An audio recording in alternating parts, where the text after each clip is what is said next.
Ce soir, j'ai envie de vous raconter pourquoi, d'après moi, et d'autres gens, je suis pas la seule, la question du sens est a priori beaucoup plus importante que la question du bonheur, contrairement à ce qu'on croit.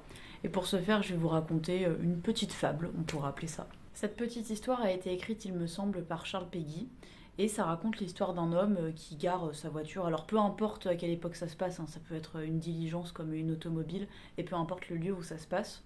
Et donc l'homme en question va voir un autre homme qui est en train de casser des cailloux, et il lui demande qu'est-ce que vous faites. Et l'homme lui répond: oh, je casse des cailloux, vraiment, j'ai une vie de chien, c'est fastidieux, je suis extrêmement fatigué, j'ai faim, j'ai soif, c'est horrible comme condition de vie, vraiment horrible. Il va voir une deuxième personne qui fait exactement la même activité. Il lui pose la même question: qu'est-ce que vous faites?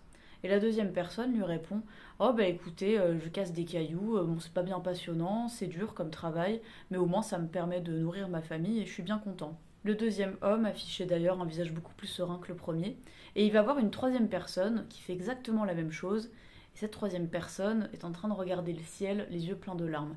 Il lui dit: qu'est-ce que vous faites? Et la personne lui répond: je construis une cathédrale.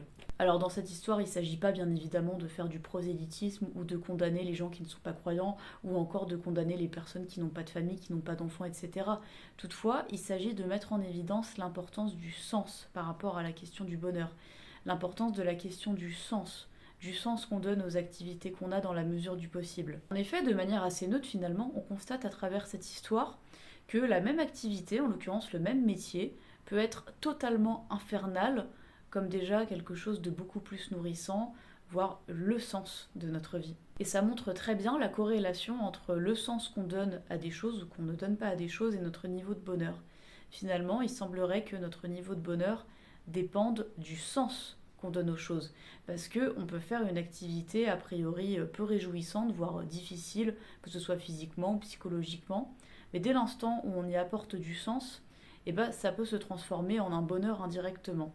À défaut de trouver nécessairement un sens à sa vie, à chacun de trouver du sens à ses activités dans la mesure du possible. Et c'est tout un art, c'est pas facile et c'est normal.